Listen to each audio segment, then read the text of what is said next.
I would like to welcome everyone to our information session today. Appreciate you being here with us. Today we're going to talk about leadership skills and the various things that we do to help you in improving your leadership skills of you and your teams at your facilities. Now, before we get into the details of our approach to improving leadership skills, I'd like to walk you through our idea about not only how do we improve leadership skills, but how do we keep the improvements in place? How do we sustain the improvements that we make? And we know that there are hundreds of factors that go into improving the leadership of an organization, of a team, or of individual leaders, and even down to the individuals on those teams. Here I'd like to show you a model that has two factors, and you'll see over on your left side it says results, and it says that your results can be strong or weak. And then on the bottom you'll see it says best practices, and best practices can be strong or weak. And let's spend a minute talking about those two factors. One is the results. And we know that different organizations measure results in different ways, but predominantly we look at productivity measures, and productivity measures can be strong or weak. And we look at various quality measures, which can also be strong or weak. Now, included in that could also be measures of customer satisfaction or customer loyalty, and various other, and also on-time shipping, for example, that can be within results. And we know in order to be a high-performing leader that we need strong results to keep things in place. And also it's true with best practices. In terms of leadership, some of the best practices that we look at are, for example, your communicating skills, how you resolve conflicts, how you relate to disciplinary factors in your area, training new employees, and also coaching employees. And there are other related best practices that go there. Now, in order to sustain your high performance, you need both of these in place. You have to have strong results, and you have to have strong best practices in order to have high performance. That's high performance that will stay in place week after week, month after month, year after year. Otherwise, your high performance will not sustain over time. So why do we take the time to train our leaders? We know that, for example, there's high turnover among new leaders when new leaders are promoted. And you can see the statistic here of all new leaders, 60% of all new leaders fail within the first 2 years.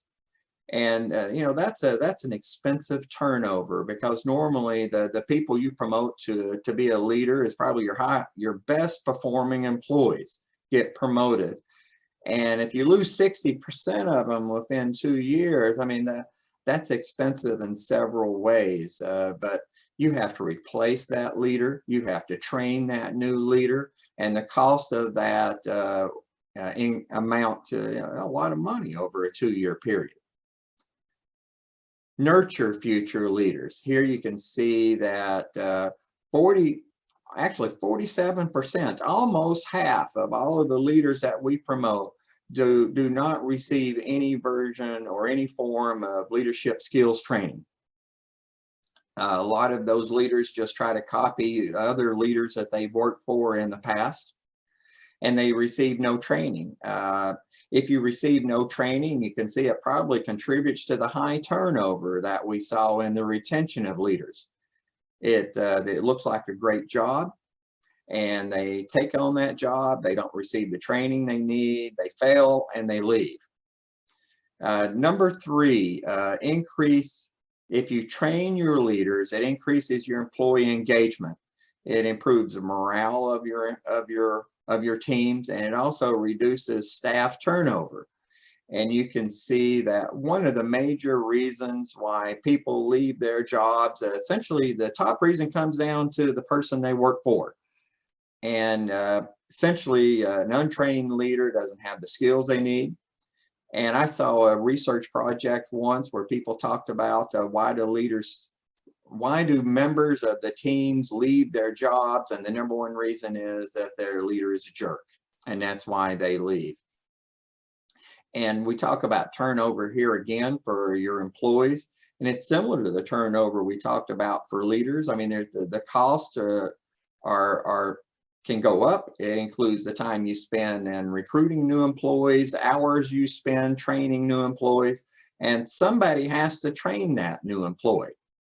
If it wasn't for the training of that new employee, your trainer could be doing something else that's both vital and important in your production areas. And you can see that so far, as of 2019, this was a statistic I found, the Bureau of Labor Statistics says that if your turnover in your facility is above 3.7%, that they count that as high turnover. Now, you may disagree with that number because some industries go higher than that, and some industries go lower than 3.7%.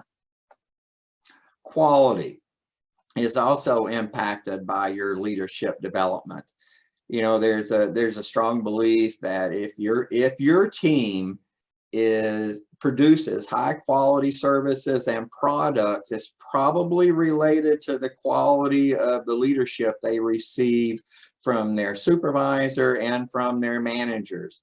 One goes hand in hand with the other. Productivity will also improve if you have strong leadership skills. We've all seen in all of our organizations, you know, that some teams are higher performing teams than others. What we have found in most businesses is probably only about 20% of the teams you have are high performers. And if your leadership skills are strong, then you get immediate results in terms of the productivity of your teams.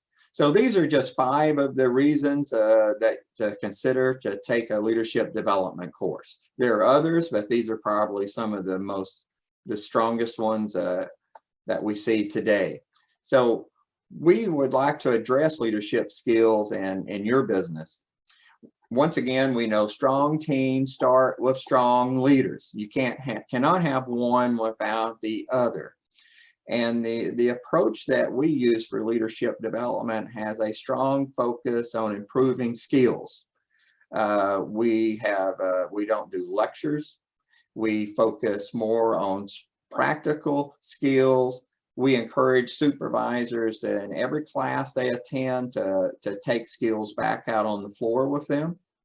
And that will help improve their environment and their teams. Our classroom training is, we try to focus it more as much as possible on the skills you need today. And every one of our classes has on-the-floor applications. The reason for the on-the-floor applications, honestly, is twofold. One is to keep you from forgetting what you've been through. No matter what kind of training class you attend, there's a strong forgetting curve. You can go through a class on how to rebuild a carburetor, for example. A week later, you've probably forgotten half of what was in that class. So we use every technique we can to improve that. And we use on-the-floor assignments, for example, to help keep the skills fresh in your mind so that we don't forget those. We have a curriculum of leadership development classes.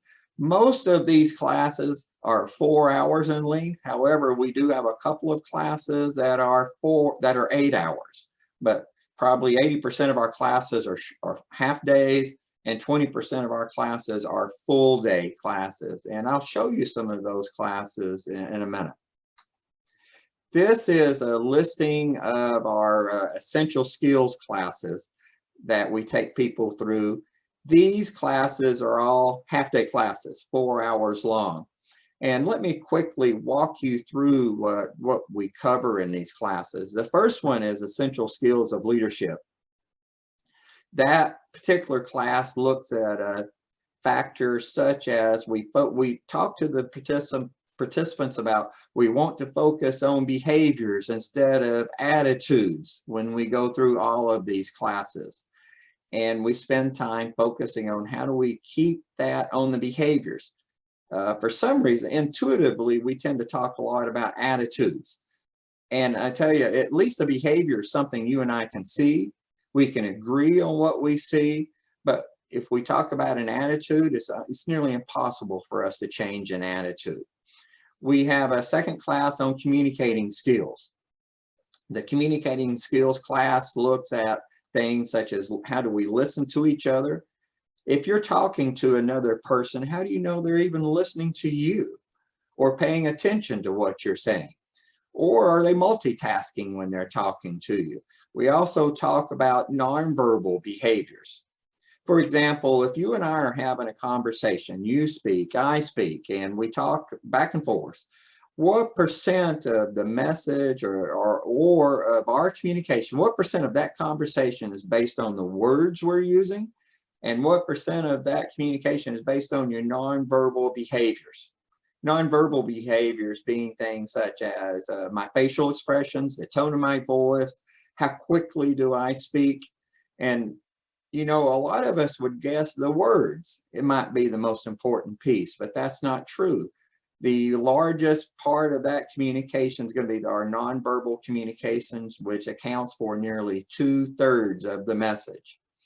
Have you ever had a conversation with someone about a subject, and then after that conversation, they got an entirely different outcome from what you said? Well, it's probably due to your nonverbal communications. Next is a class on improving work habits. That class, if you have a performance problem with an employee, first off, is it due to a lack of employee skills? Have they been trained? Have they been properly trained? Did they forget something? Did they have a problem doing one of the skills? And second, it looks at, is there a problem or an issue with quality or quantity? Coaching job skills looks at employee problems or issues with absenteeism, tardiness, even employee hygiene is discussed there. And that is perhaps the most difficult conversation you can have with a team member. We look at managing complaints. And in that class, a complaint is viewed as a symptom and may not necessarily be the problem. And you have to dig to fix the right thing. We look at discipline, and in this particular class, there's a strong focus on verbal warnings and the disciplinary system you use. Supporting change looks at the change process and how quickly we move through that change process. The class on conflicts, we focus on 4 different ways to improve conflict. One possible approach, which may not be the right approach, but it is still an approach you can look at, is you can do nothing. Sometimes that's the right approach, and sometimes that is a bad thing for us to do. At some point, you've got to move from doing nothing to taking action. You could have one-on-one meetings with your employees, or you can do a mediation with them where you bring both employees into the office with you and you resolve it together with them. Or you can just take control of it. And that's the 4 different methods that we talk about in that class. We walk through performance feedback. And here we're not talking about yearly performance reviews. We're talking about the day-to-day performance feedback you give employees every hour, every day, every week. The next class is developing performance goals and standards. If you've ever used SMART goals, where SMART is an acronym, then that's what we focus on in this class is how do you set SMART expectations for your employees. And SMART doesn't mean I'm intelligent. It means that my goals are, the S means they're specific, the M means they're measurable, the A means they're attainable, the R means we focused on results, and the T is very important, that's your timetable. We also have a class on how do you delegate your responsibilities in an appropriate fashion. We do not intend that class to be used for a supervisor to delegate all of their responsibilities. It is a class on delegating the right duties to the right people so that we're not dropping things along the way. And the last class is communicating up, and that's really a class on how do you influence people who are not your direct reports.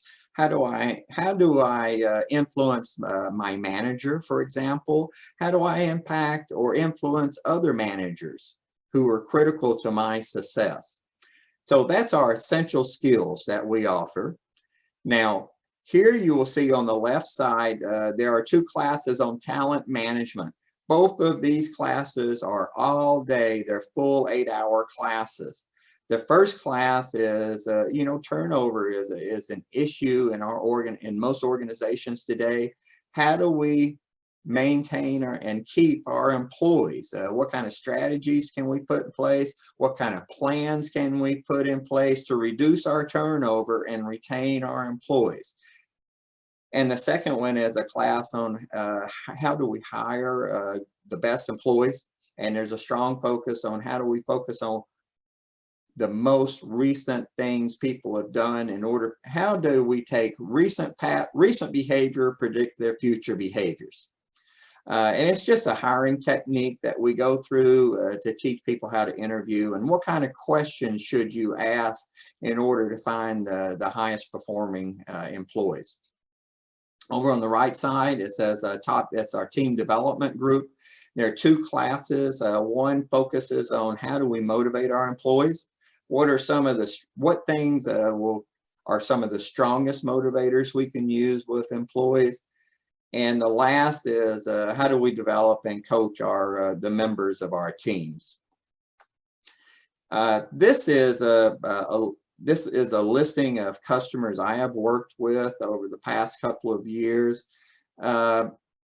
It is some of the probably more recent people we've worked with. You might recognize the names of some of the companies here. Most of these companies are located in East Tennessee and Central Tennessee.